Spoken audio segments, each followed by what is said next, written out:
Hello and welcome to an exclusive hour-long programme with me, Alex Belfield, talking to one of my favourite people, Jonathan Ansell. How are you? I'm very well, thank you, Alex. It's nice to see you again because we've met over the years when you first started out with G4, and I said to you before we started this interview, you really were the only one I wanted to talk to, and I think a lot of people felt that, and even in the early days on the TV, you stuck out. And I don't know whether that was because you had a bigger personality, which by coincidence you did, but your voice was so unique. It's very hard, isn't it, when you're in a group of four and you're doing 60% of the work?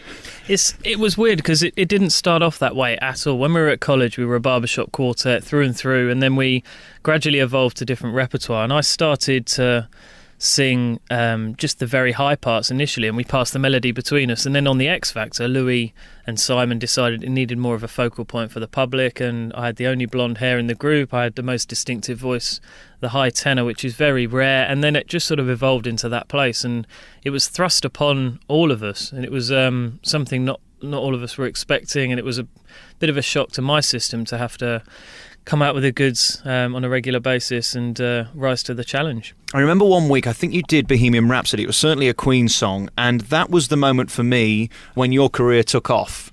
That was also the moment where the media, I think, looked at G4 in a different light and went, actually, Jonathan is the star. That's uncomfortable, isn't it? Because when you're part of a foursome and you've got three mates, you don't really want people to keep ramming that down your throat, do you? No, we were having a fantastic time, all of us as a group, and as soon as the media and management are starting to focus on one person more than the others, it does make it more complicated, both with vocal arrangements and making sure everyone's satisfied with the part that they're singing in the studio, which they then subsequently do on stage, and vice versa with photographs and who's more forward, further back, and all of that. And it's difficult, but at the same time, I think we all dealt with it fantastically well and realised that that's the world of media and X Factor and the record industry. And I think all accepted it and realised we all had individual things that we brought to the group. For example, Ben having perfect pitch.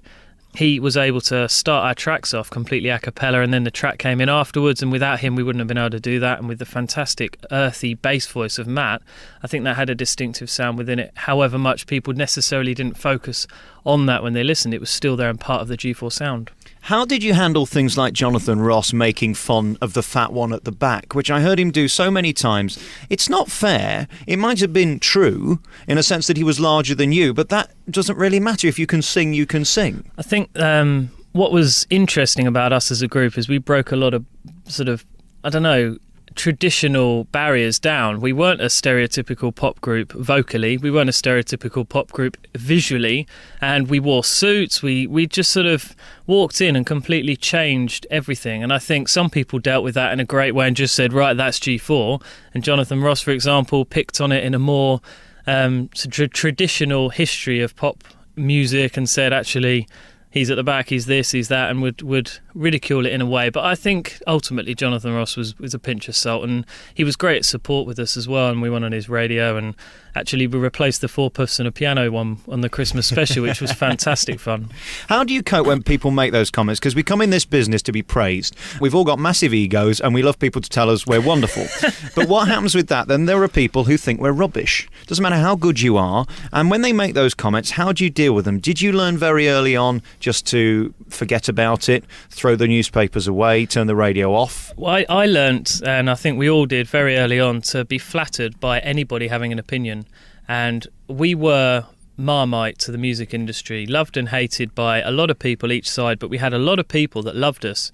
And the reason that people were ridiculing us is because they were aware of us, and we were automatically aware that that was ultimately a positive thing. And I used to just twist that around in my head like I do now, and you'd get a negative review in an album review in a magazine or newspaper, and ultimately they've reviewed it. So you just think, fantastic. Someone will read that and read between the lines and go, actually, it's out. I look forward to getting it. And that's, I think, the way to work the industry in your favour and be more positive. And again, your fans didn't care. Exactly.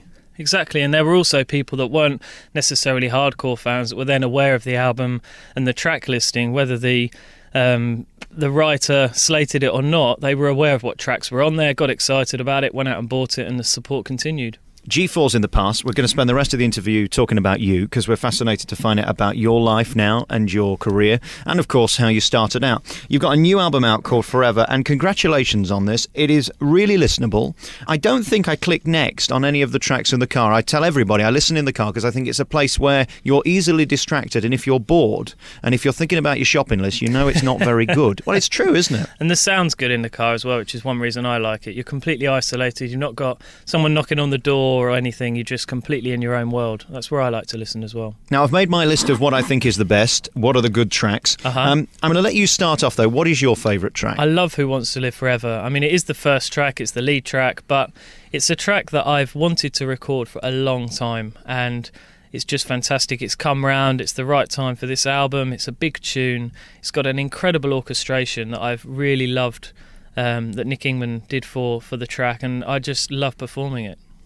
We're back on your favourite local radio station. It's Alex Belfield talking to Jonathan Ansell today, one of our biggest stars in the country right now. You're the guy now who is called upon whenever we need a classical singer for maybe a rugby event or a big sporting event or a live event. And I'll tell you why that is. It's because you deliver. There aren't many acts who can come out and aren't going to get booed. You seem to be able to hit it. Is that about your talent, or is it about your ability to stay in the moment and forget that there might be a million people watching you and still keep those notes and sing the tune right to the end? When I was a young boy, all I wanted to do was to be able to sing to and bring as much pleasure to as many people as possible. So when I'm in the position to do that, I just remember all of those memories as a child, and I just bring back all of that emotion, and I try and relay that in the most powerful way to the audience, whether it's live in Wembley. A few weeks ago I was there twice in 2 weeks. It was incredible, the Carnegie Challenge Cup final, and then for the Sports Soccer Aid celebrity match, raised a load of money there, and it was mad to have 85,000 people. But then at the same time, as you say, with TV, there's a huge audience at home, and you've got to perform to them, and I love that, and I hope that I can rise to that challenge every time. I'm just a normal person. Help me with this then. So we've got 85,000 people. I can deal with that because we've all got something in us that makes us want to show off, so that's fine. Then we've got the TV people. Well, we can't see them, so we forget about them. But what is it like on those Soccer Aid events where Anton Decker presenting, so you know they're watching you on a TV? Is that not distracting? Because that's an odd feeling, isn't it? It is an odd feeling, and especially with kind of a comedic double act of presenters, sometimes they can get carried away and make funny comments, and you kind of just have to blank that out and think about the people that are at home feeling the emotion and the adrenaline of the event, and then hopefully perform for them. And thankfully I haven't got any of Ant and Deck's talking coming through my ears, so I don't get to hear it, which is good. And 5 years ago we probably wouldn't have known your name. Now stars know who you are. How does that feel when you walk into a TV studio and the people you're appearing with or who are interviewing you know your name and your face before they've read their piece of paper? That's what I find now very strange. I mean, I was fortunate enough to perform at the Andrew Lloyd Webber birthday party in Hyde Park last weekend, and to be there backstage and to have the huge mixture of people. I mean, there were all of the Nancys, the Josephs, people who've come through the same process as me on reality TV. But there was also Jason Donovan, and there was all sorts of people backstage, and you're just there. Ruthie Henshaw and Elaine Page, and they're all looking and saying hi to you, and you just think, how on earth has that happened to me? And to top it all off, to have Andrew Lloyd Webber aware of who I am, who for me was a really, really strong influence as a child, and to be there at his birthday party in Hyde Park and performing, and he knows who you are and he appreciates your performance and congratulates you on it, is very, very weird. I have to say, I don't think I'll ever get used to that. You mentioned it earlier. Are there many Nancys in reality TV? And you say when you do an event like that, you go on and you're just able to do it. We know that you can sing. That's not a surprise now. That was always the case right from the beginning. Before all the hype and the makeovers and the tours, you were able to sing. When you go out on a stage like Wembley or in Hyde Park, there's a lot of things that can go wrong. For example, the soundman forgets to turn your mic on, or the band aren't at the right volume.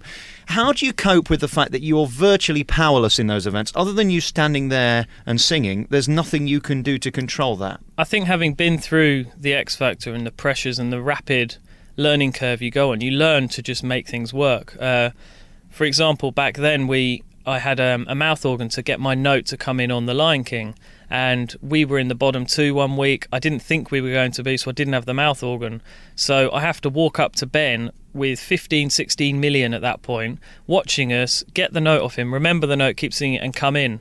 I came in key and the song works. And having been through those kind of experiences, you now just get on with it. I mean, last night I was at the Music on Fire event down in Sandhurst, the military base, and the sound was very, very loud in my ears. I have in-ear monitoring, which is kind of like headphones, which you have whatever sound you want put through. So I've got the orchestra and my vocal, and it was very, very loud, my vocal, but the orchestra was quite quiet. So I just kind of had to persevere and hope my eardrums didn't explode.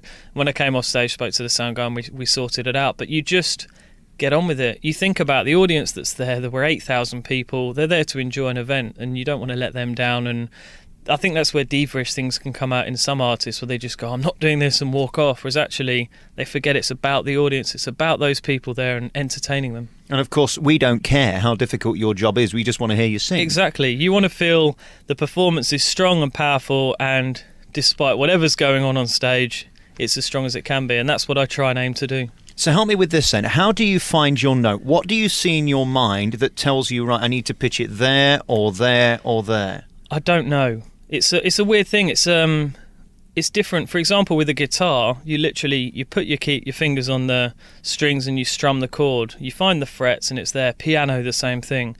When I was younger, I learnt the violin for quite a few years, and got to grade 5. And with that, there's no frets, so you're feeling it and you're developing your musical ear, people call it, and you then learn where the notes are in relation to each other, and the music kind of evolves from that. And essentially it's the same with your voice. You're doing finite alterations with your vocal cords, and hopefully it comes out right. And so far, with a few occasions where I've been a bit ill, it's a bit under the weather, things haven't worked quite so well, it tends to work. But I've not got perfect pitch. I can only work against an orchestra or a backing track or live instrumentalist of some kind. I can't just pluck a note out and tell you what it is. I wouldn't have a clue.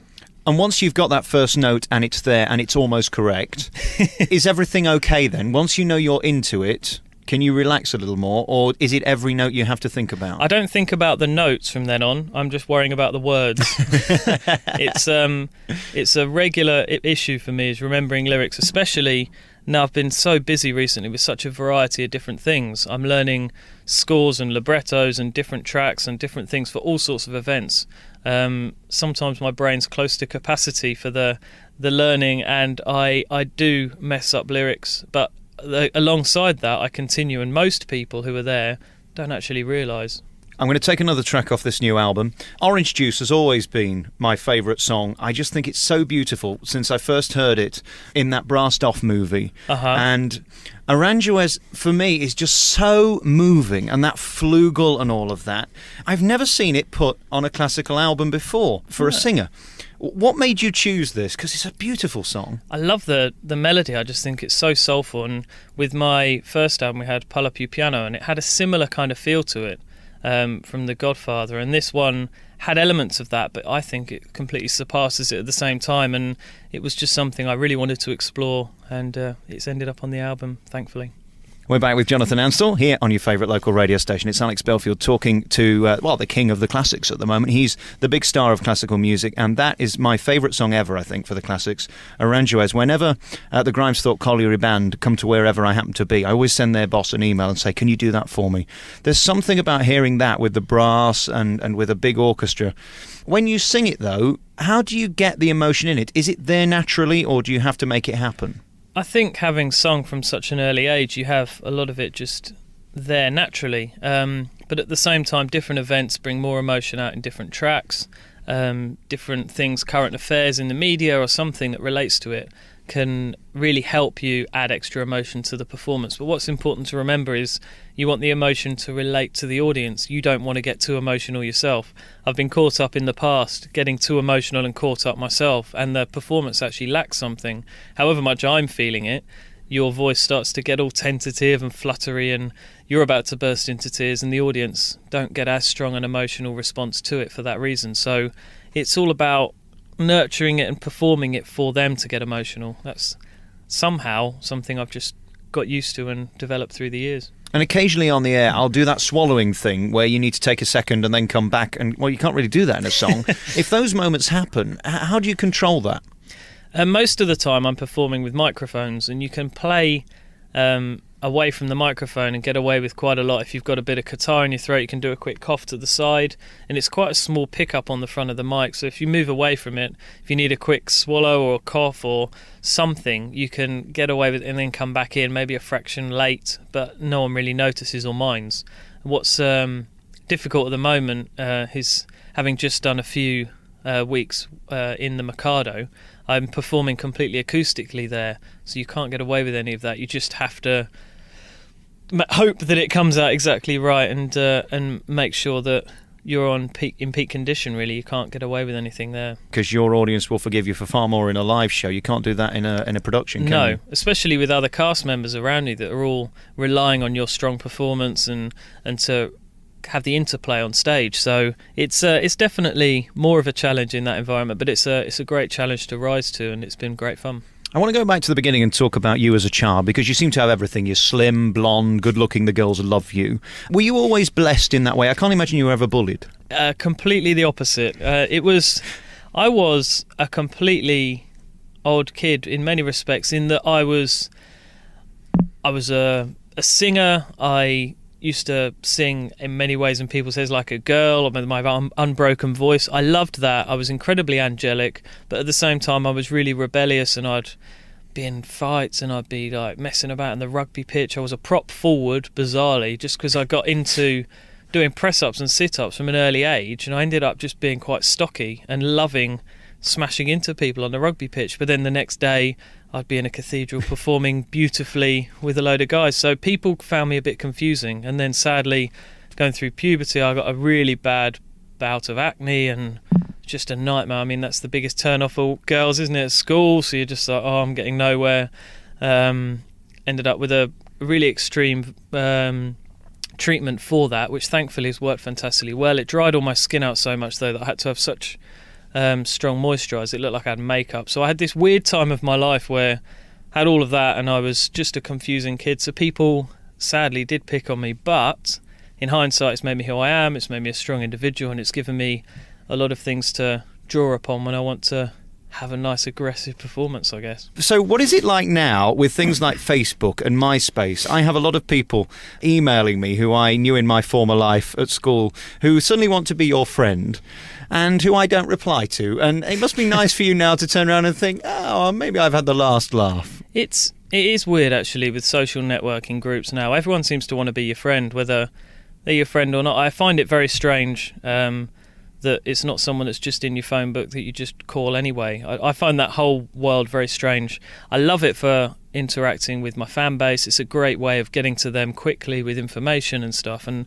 that I think is fantastic. But I do find it weird when there's, as you say, old friends from school that didn't look twice, and now, hey, how are you, and all this, and you just think that's very strange. But I, as you do, just don't accept them, and get on with your life with the friends that are your friends. Absolutely. I mean, it's like me and you. We've known each other years. I think we're friends, but we're not picking out curtains or anything. But I mean, I wouldn't add you to my MySpace. I mean, why do I need to do that? You just see each other when you're working, when you're doing your thing. And if we were working late, have a pint together, you know. And what about family and friends? Did they change when you became really famous with the X Factor? There was no bigger show to be on at the time. It's still massive now. It changes far more of your life than you could ever imagine.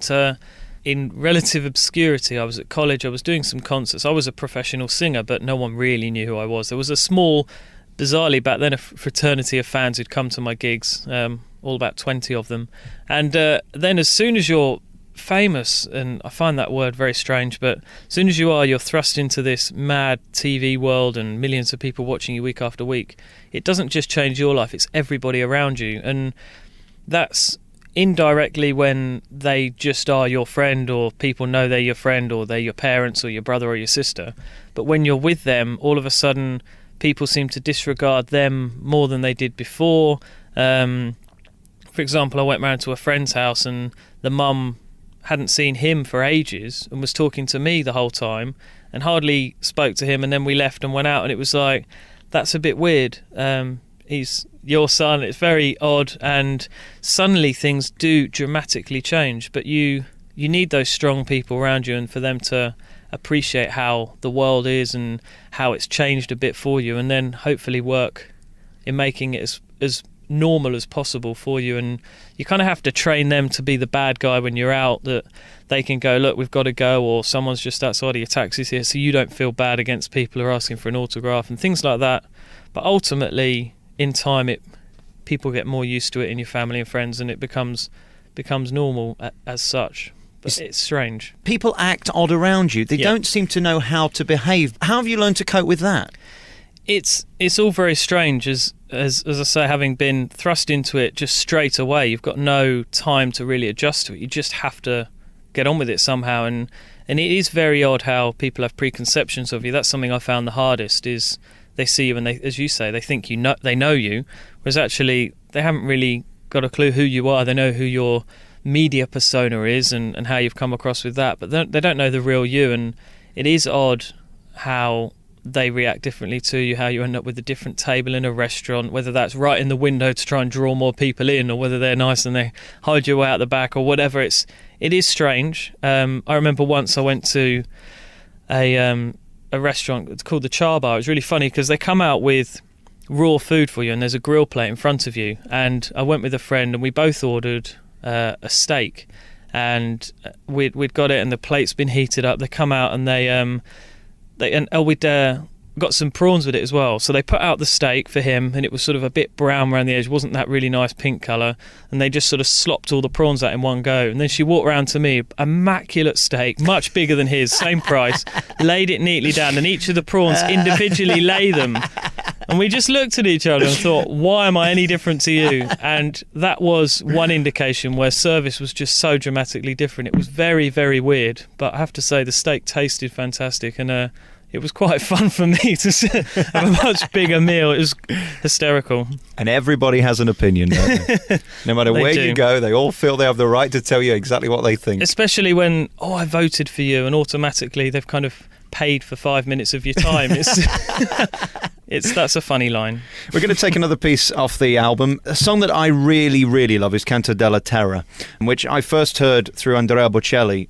What is your skill in picking the right songs? Is it just what moves you? Is it luck? How do you do it? It's a fantastic team around me, a huge love of a wide variety of music, and ultimately there is a huge amount of luck in it. I think you can quite easily follow everybody else, and there's a lot of people recording similar albums to me, and you could quite easily have exactly the same track listing. It's far easier to promote because everyone knows all the songs. You can go out there and just go, well, it's my version and that's it, but you generally have a lot less success than being a bit more of a forerunner and taking a few more risks. And I like taking a few risks. Obviously you need things people can relate to and recognise, but it's a fantastic A&R man, artist and repertoire, and the record company, he's kind of the boss in picking the tunes, and it's his neck on the line. But it's him, the producers and management, and myself that all throw a load of ideas in, and you come up with, hopefully at the end, the right choice. Could you say the title properly? Because I'm rubbish at things like that. You said it very well, actually. It's Canto della Terra. Just beautiful. Canto della Terra. How about that? Perfect. Thank you very much. We're here with Jonathan Ansell today talking about his life and career. We got through the school days and they weren't much fun. When was the first point that you realised I have an exceptional talent? When I was performing, I remember it vividly actually. I was in the West Sussex Boys Choir that I sang with for 8 years from the age of 7, and I loved my life with that. It was great. Once every fortnight we rehearsed. We had a great time rehearsing and then kicking a ball around in the playground. Fantastic. And we had a performance in Arundel Cathedral, which we performed at regularly at the time, and I performed Panis Angelicus solo along with the choir. And at the time there was a series called The Choir on television. People probably won't remember it at all now, but back then it was the big thing, and Panis Angelicus was the tune from that show. I performed the solo, finished it, and as you do, you have a quick bow and you go back to the back of the choir. The audience didn't stop applauding, so the conductor, Arthur Robson, calls me back round. I bow again, don't stop, so I bow again. Then I go back to the back, think that's it. They don't stop. It carried on. It felt like an absolute eternity.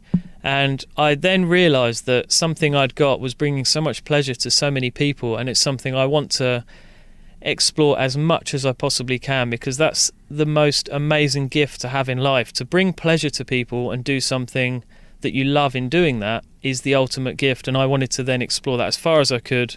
And from that moment, it was always my dream to be where I am now, and it's come true. It's mad. And did it in some way make you feel legitimate after the bullying and after being unpopular with some, and then suddenly these thousands of people were applauding? Yeah, it was during that process. That was what made my life quite complicated, in that on the one hand, I was fully accepted in this world in the choir and with the audiences that we performed to, and I got the most incredible reception both here, and we toured in Europe and Florida, and I had an incredible time. And in that world, I was completely accepted. But then at school, people were picking on me for doing what I loved and what I excelled in, and it was difficult for me to kind of understand that in my head, that it was complete polar opposites. But I think that's what made me continue doing it. I think if I had marginal success and my mum was clapping when I sang at home on the jukebox or something, then I may not have continued to sing. But because the support was so strong and because my life was so fulfilled outside of the school life, that's why I carried on with it. And your mum, did she always know that you were a genius?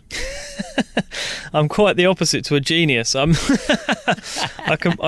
failed my degree, got a diploma, I got 2 Ds at A-level.